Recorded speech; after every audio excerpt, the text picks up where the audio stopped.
Oh, Welcome to Halas Hall Report, live every Saturday night at 7 p.m. Central Standard Time and Sunday mornings at 11:30 a.m. Central Standard Time. Live talking Chicago Bears football with Mike the Bear Fan. And your host, Ken Dobb. Also on the panel, we have the football analyst, Woody, who is named for the Woody wrap-up on game days. Next on the panel, we have Bear Down Mike. He is the youngest, but don't be fooled.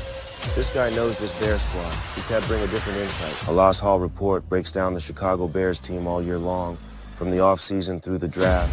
Also, the legend of tailgating, Billy Defense Flores, joins the crew live at 1st and 10 tailgating. You can find him at all home games at Soldiers Field. Also, the Bear Fan, who has been here since the first year of Halas Hall Report. Welcome, Bear Fan Dan, where he is known for studs and duds after every game. You can find them on Facebook, YouTube, Twitter, and Roku if you have a TV. They are all over social media. You won't find no better sources for Chicago Bears news like injury reports, team updates for breaking news for all the good and the bad the team does. Halas Hall Report will be live for the 6th season.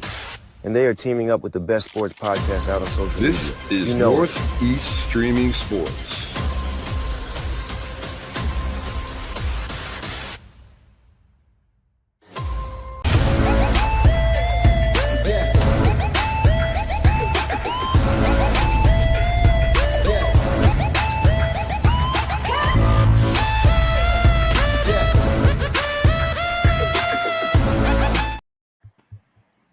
good morning, everyone. Welcome to Halas Hall Report, the pregame, but there's no pregame this week edition.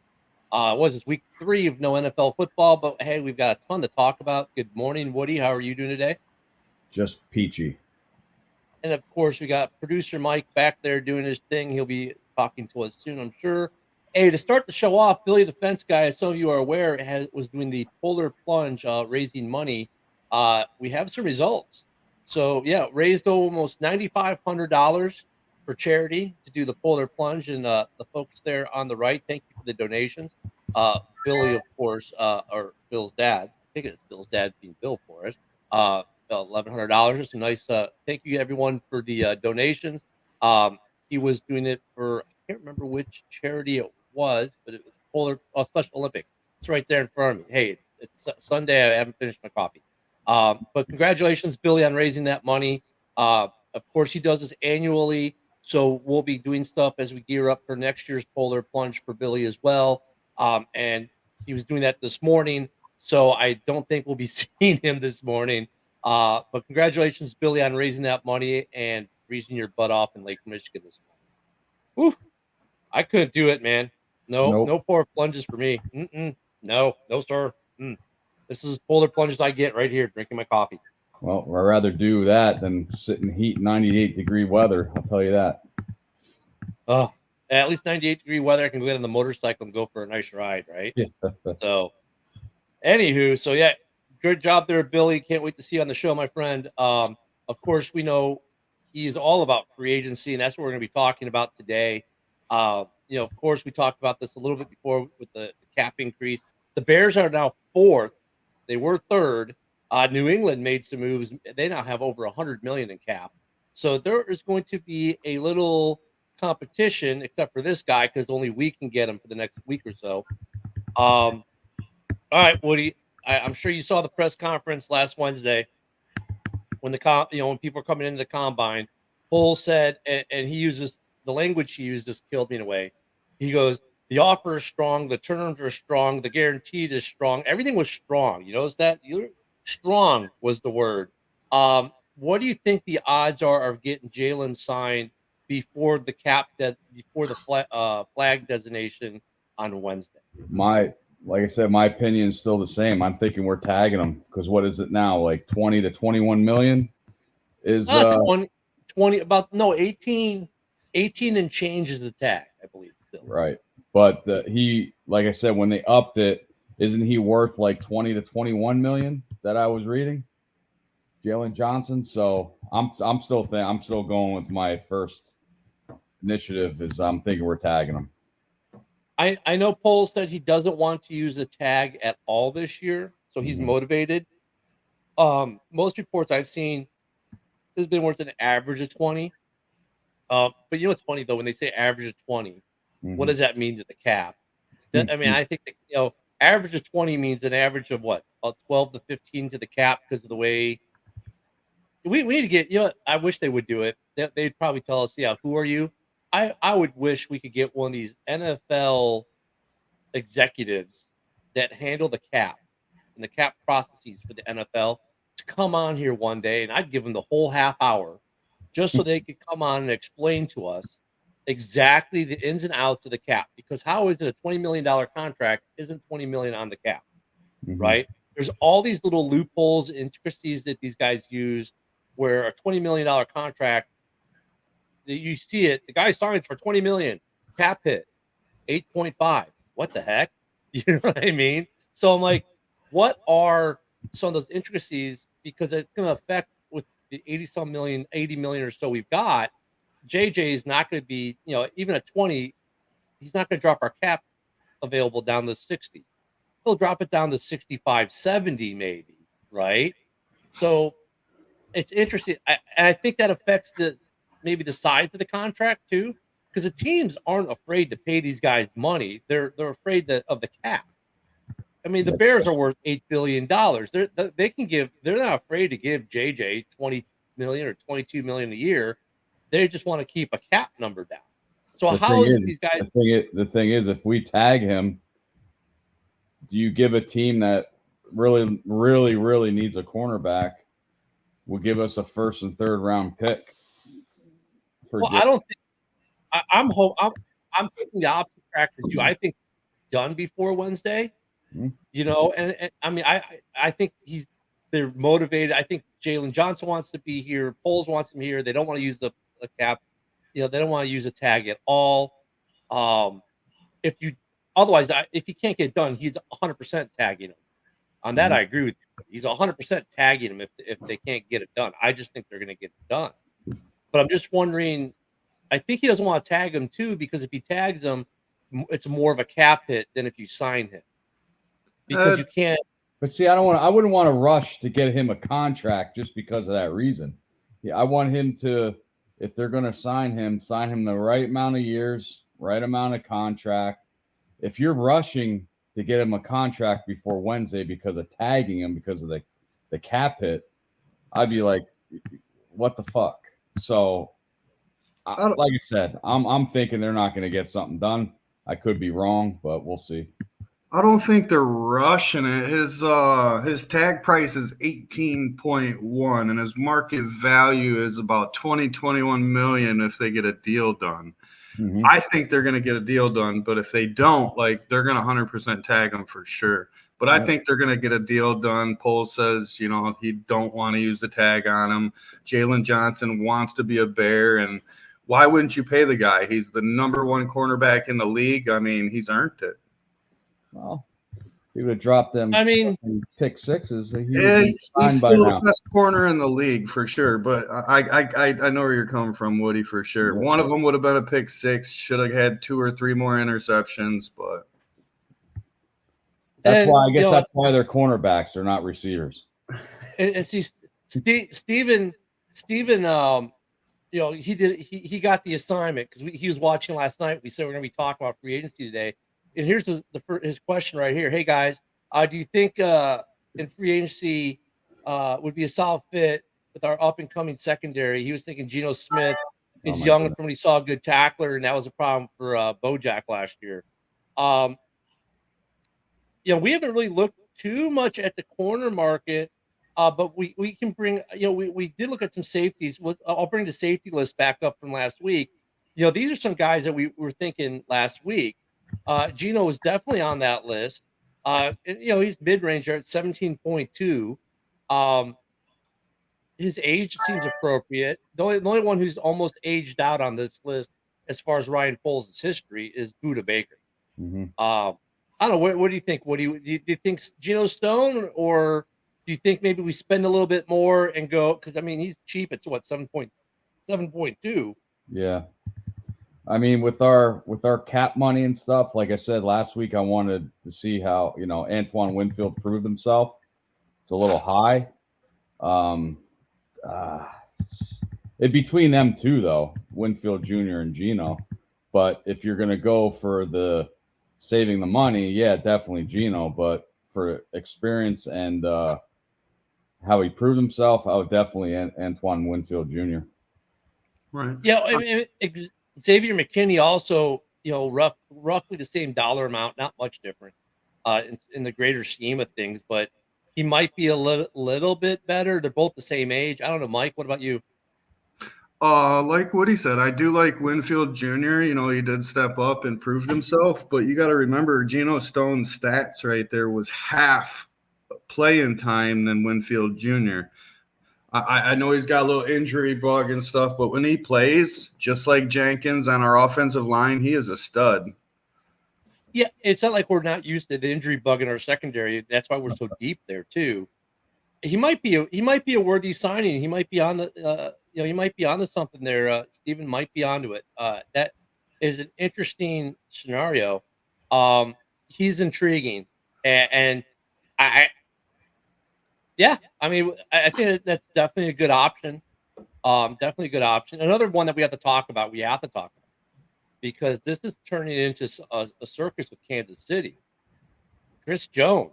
I mean, he might be available now to us, whereas we kind of all thought, hell no. The Lions fans are, oh my God, we're getting Chris Jones. They think they're getting everyone right now. Then again, they're hanging banners for winning divisions and I don't know what else for winning a playoff game, I suppose. But I mean, would we want to spend money on Chris Jones? No. I'd still stick with Young. Yeah, Chris Jones believe me, he's a phenomenal player. But do you think he probably wants, I can imagine what he wants on his contract as well. So, but yeah, I did read earlier this week that they have the free agent predictions and they have him predicting going to Detroit. That's a little rough in Detroit. I like Jones. He's a great player. I just don't like his bank. He literally wants $30 million per year. Good God. And that's just too much in my book. Even though he's a great player, I'd rather go with, like you said, Chase Young, Burns, or even from Minnesota. If he goes to Detroit, let him go to Detroit and burn up $30 million. Well, a $30 million contract, I probably only count as 20, right? When GMs get done sprinkling their magic over it. Let him go to Detroit, though. Let him, I mean, if he goes to Detroit, Detroit's done. They can't do much else because that's about all their money. And they need secondary. And they need to try to re-sign St. Brown, who they're talking is going to make $26 million a year. So, which, look I get the Lions fans are happy about that. They should be. He's a good receiver, but in the playoffs, he became nothing more than a third down receiver. Like, he didn't do anything except for third down, which is important. Don't get me wrong. I mean, Waddle in Chicago made a career out of it. We loved him for it, but they got some other money to spend. So I don't know if Jones going to the Lions or anywhere in the division makes sense financially. Jones' market value is just right around what he wants, 28.4, 3-year, almost $86 million. Watch him end up in New England. If New England wants to make a splash, tell me this guy right here is not a splash that New England could make. Can you imagine him in at Las Vegas with Max Crosby? Holy shit. Oh, yeah, that would be insane. That would be insane as well. So what do you guys think happens with Fields? We talked about Fields yesterday and last Saturday. So really, we'll get, if we get through free agency, maybe we'll talk Fields. We got about 15 minutes or so left. It seems like the half-hour show goes so quick. The Saturday show is an hour. Seems to not go so quick. That's half the time. But the other free agency we need to look at is we need to look at running backs, right? Because right now, look, we've got 2 on the books. We like to carry 3. I don't know. There's some interesting guys on here. I would like to see Derrick Henry in Chicago, but I think he wants to be the feature guy still. All these guys want to be feature guys. Woody, is there anyone on this list that you want to see in Chicago? If anybody, if I had to pick right now, age-wise and everything, I would say Jacobs, but I would like Henry. But like you said, he wants to be the main role. Saquon Barkley, he's injury-prone, as we know. Last year was the only healthy year he had. If I had to pick now, age and everything, I would pick Jacobs. Right. We talked about the running back free agency, I believe it was a couple weeks ago, and they've increased in value from the 3 weeks because Henry wanted like $5 million. Now he wants double. Yep. I'm going to do a little twist on Woody. There's one running back not on this list I think is better than all these people, and it's cheaper. And I know you like him, Woody. Austin Eckler. I would love to see Austin Eckler come to Chicago with that running back room. I would definitely take him. I wanted him before the season started last year. I was saying that Austin Eckler will be a Bear. Definitely, no doubt, Austin Eckler. He's proven running the ball, catching the ball. He's key, and I would want him definitely on Chicago. You know, I think Eckler would be a good fit for Chicago too, for the type of system we're running right now with 3 backs. He doesn't have to be the every down guy, so injury is not much of a problem. He can do everything. I think he'd fit right in on that price tag too. He's an upgrade over what we had in the room last year.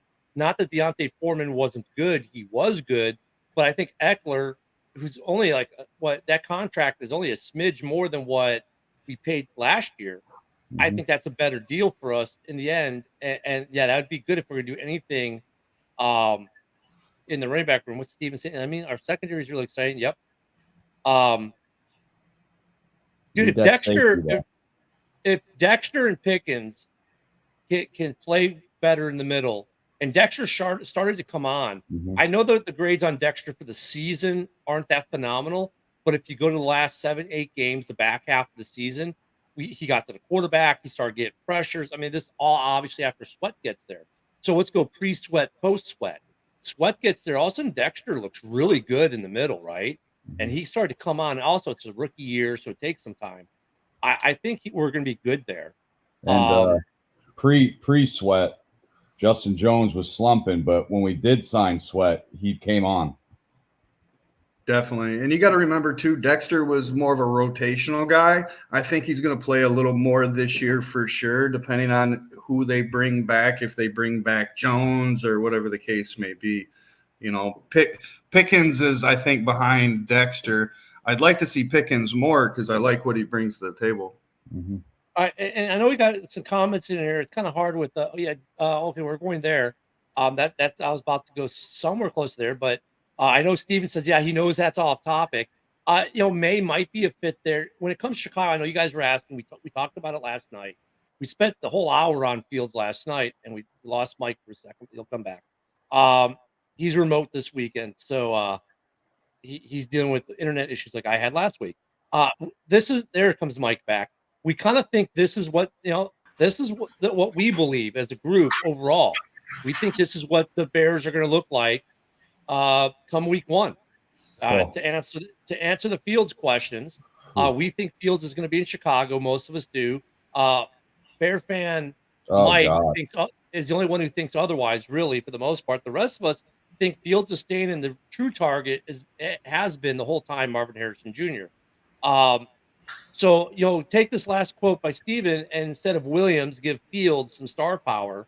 The only problem with Saquon and our love affair is he's always hurt. I don't know why we have the love affair, but if I'm going to spend money, I'm going to spend it in other areas than running back. Running back, I don't think, and I think Woody will agree with me because Woody and I have this strange thing that we've been agreeing a lot lately. Absolutely. I don't think either of us want to spend a lot of money on the running back position. We want to spend it on safety, edge, and center. No. Running back is a luxury. Saquon needs to be on a team that he can lead that team because he wants to be the star of that team. I'm still thinking till next season starts that Herbert will be our starting running back still. So, yeah, I agree. I think they'll use him like 50-50, kind of like they did last year with him and Roshan. Yeah. When Foreman stepped in, he did a great job too, but Foreman wants that lead role, and he was like, on the down in the locker room and the coaching, and he was literally a solid scratch on the last week of the season. So Yeah, I doubt for him to be back. like personal reasons. I'm like, okay. It was the last couple of weeks. It wasn't just the last week. It was the last Right. couple weeks. I think he didn't play the last 3-4 weeks. Yeah. So, look here's the thing we said last night, but I'll try to be quick on field. I think, like I said, Marvin Harrison Jr. has been our target. Poles last year got Philly to pay him to take the guy he wanted to take in the first round. If Poles can get be it Washington or New England to pay him to take Marvin Harrison Jr., I'm down to clown. And I know Woody's down, and I know Mike's down. Because if you can pay me to take the guy I already covet and want anyways, and I can pick up another first rounder next year, a second rounder this year, and who knows what else, by all means. If he can't get anyone to play, if they call his bluff, said, well, use the first pick, don't be surprised if it's Marvin Harrison Jr. Yeah. This kid, oh my God, I'm sick of hearing about it. All these stories coming out about Caleb Williams. I want this, I want that. I'm not sharing my medical records. First of all, you need that to be drafted. I'm sorry to tell you, Caleb, you're not God to this fucking sport. You need to share your medical to get drafted. Right there would give me a red flag to Poles and Warren, whatever. I don't need this guy on this team. He's going to be a fucking head case in the locker room. I'm just tired of hearing about it. And let me go to this because, Stephen, I think you're wrong on this in a sense. And hear me out for a minute. You think that what you're hearing is that Caleb is going to be Poles' guy. Poles' guy is already Fields. Last year, he married himself to Fields when he traded the number 1 overall pick. In fact, everyone said it last year. Oh, he's just married himself to Justin Fields. It's his guy now, right? Caleb, and I don't get why we are willing to overlook all the red flags like Woody was just mentioning, just to have this argument. This guy comes to a lot of red flags people aren't looking at. And let me remind you something. In the 2017 draft, for